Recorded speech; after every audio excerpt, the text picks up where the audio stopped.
Hi guys, in this video I will show you how to redeem American Express gift card online. In order to do this, you first have to launch your web browser and in the search bar you need to type mxgiftcard.com. This will land you on the official gift card website of American Express where you will be able to see a bunch of different options to play with your gift cards. Now over here, as we want to redeem our gift cards, you will have to click on the option of check balance in the top right hand corner, and then you will be landed on this gift cards and business gift cards page.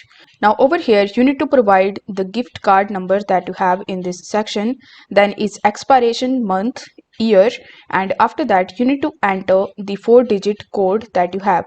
Then you can add the email address, but you can even skip it as it is optional.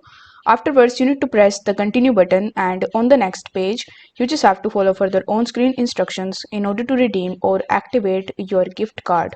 Here you will be able to see that you can manage and activate your gift card with no fees after purchase. Your card is replaceable if lost or stolen. Funds do not expire and you can use online and in store. So if the video was helpful, then don't forget to like the video and subscribe to the channel. Thank you so much for watching.